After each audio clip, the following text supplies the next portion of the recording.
Hello and welcome to Enterprise Unplugged. Ahead of this series of podcasts, we just want to open with a little bit around Exertis Enterprise, who we are, where we've come from, what makes us us. My name's Sean Mullin. I'm a sales manager here at Exertis Enterprise. I'm joined by the beautiful Tom Cox. Oh, beautiful. I've never been called that before. Thanks, Sean. I was just feeling it today, you know. Couldn't put a word in with my wife, could you? I'll give her a call. So we're going to talk a little bit around who we are, where we've come from, and if we have time, maybe we'll get into our life story after making a bit of a podcast out of it. Absolutely. So what's the question, Sean?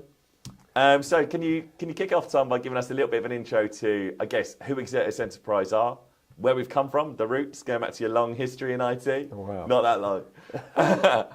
Just give us a little bit of a flavour for what makes Exertis Enterprise us. Yeah, absolutely. So Exertis Enterprise, I think it's fair to say that we are one of Europe's leading enterprise specialist distributors. We were formed back in the late 90s in sunny Basingstoke, starting off as a distributor, just distributing low-end storage, components and peripherals. And in that time, we've really turned into, as I say, one of Europe's leading specialist enterprise-focused distributors. What makes us different is, obviously, we're quite a large organisation now. We're truly pan-European. We have 2 offices here in the UK and 7 across mainland Europe. But the real difference for us is how we go to market, and that's our big differentiator. Obviously, we're a big business. We have that capability, as any other disty does have, in terms of huge amounts of stock, the best portfolio, arguably, in the world today when it comes to technology, certainly in the enterprise space, and being able to deliver products and solutions to our customers in an incredibly quick turnaround time, basically, to be able to service their needs. But the thing that really differentiates us is our people and the way we go to market. And I think a lot of that is around expertise and experience. We pride ourselves on understanding our customers.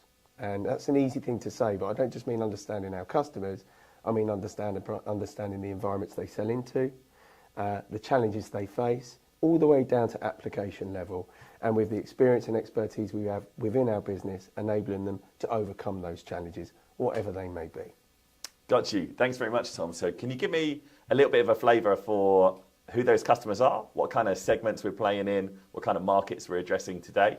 Talk to me a little bit more about that piece. That's one of the beauties of our business as well. I think we have an incredibly diverse customer base. We're from that traditional VAR community, both in the UK and in mainland Europe. So the big VARs, the small VARs, the medium VARs, selling to all types of businesses. And being able to service our VAR community in a way of not just supplying them products and solutions, but enabling them to accelerate their go-to-market and being successful with those product solutions. So basically going on their journey with them. And I think that's huge. Enablement is a big, big part of that. And obviously we've got some of the key vendors, as I said, particularly around server and storage that our customers can take advantage of, but we can help them on that journey to really go out and accelerate their success stories. And then we've got a huge part of our business which is very much vertically focused. So both in the UK and mainland Europe, focusing on customers in specific vertical markets where we can add a huge amount of value by understanding that true market that they're selling into.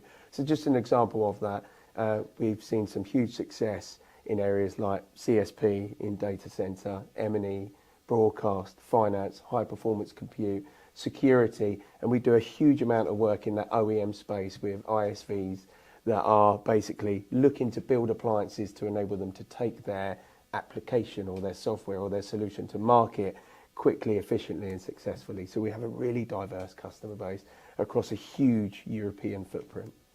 Wow, so that's lots of different partners across the scale. I guess that VAR at the reseller level, and then, like you say, the CSPs and the different segment plays as well. Absolutely. Does that mean that we engage at an end user level as well, or are we just engaging in that mid-tier? How does that look in terms of our approach to market and how we design in bespoke solutions for an end user's set objectives?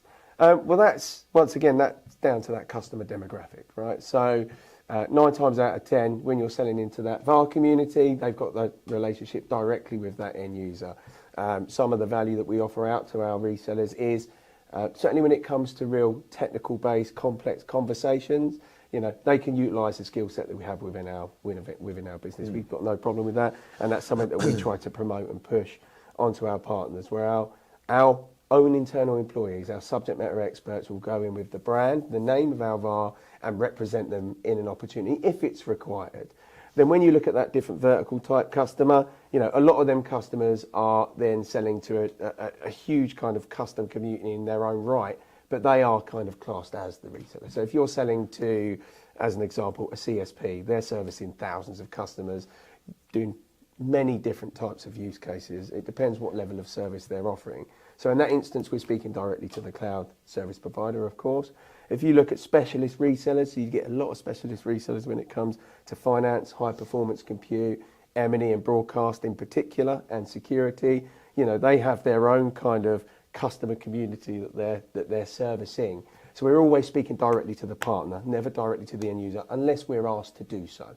And then we're always more than happy to supply our expertise and our experience to help our partners with whatever challenge they've got. Perfect. Thanks, Tom. So I guess if we take it back a step, at the start you talked about a best-in-class portfolio as well. Yep. Give us a bit of a feel for the kind of product set that we're bringing to market across that server storage networking space today. What kind of manufacturers are we engaged with today? And what that means for us in terms of how we can go to market in designing a solution to meet a customer's needs. Yeah, well, once again, just like our customer demographic, it's quite diverse. Our vendor portfolio is exactly the same. We don't have thousands of vendors within our portfolio because we are a specialist distributor at the end of the day. You can't come and buy a mouse or a keyboard from us. It's all about that enterprise space. But we do have those tier one type brands that, we sell primarily into the VAR community, to be honest, and that's around the Dells and the Fujitsus and the big infrastructure vendors like APC, Schneider and Eaton, etc. And then we've, in the vertical play, where we're really talking around the cutting edge type technology where you're building true bespoke optimized solutions for a particular use case. We're working with the likes, of Supermicro, Catus, Gigabyte. Seagate Systems is a huge vendor for us at the moment. So most people know Seagate for selling hard disk drives. They actually build, some of the highest performing storage solutions on the planet today. And then you've got the vendors that go alongside those, kind of the facilitators. We're number one with Intel in Europe when it comes to enterprise. Very big with AMD, big with Nvidia as well. And then we have a whole networking portfolio and security portfolio. So we can basically do kind of that one-stop shop. I know it's a bit of a corny term, to be honest, but we are that specialist-focused enterprise disty that our customers, whatever market they're in, wherever they play, they can come to us and get pretty much everything they need, and they get a huge amount of value and support and services wrapped around that as well. Perfect. Thanks very much, Tom. So I'm going to stop you there. I think that gives us a really good intro as to who Exertis Enterprise are before we deep dive into the individual podcasts within the series, assuming we get invited back as well. Just before we wrap, I did promise our viewers or watchers, if there are any listeners still tuned in, a little bit about our life story as well. So, oh, geez, this is unexpected. To wrap up, go on, Tom. What have I got for you? If you weren't so successful in the IT industry, what career path would you have pursued? What career path would I have pursued? Well, I don't know. I think that makes it a great podcast. At college, I'd done nothing to do with IT.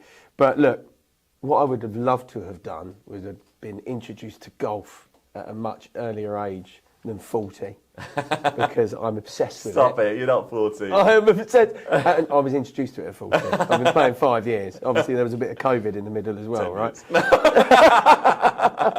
I never liked you, Sean. No, but I would have put everything into that, because that is by far the best game and profession I think that's possible in the world today. Planet.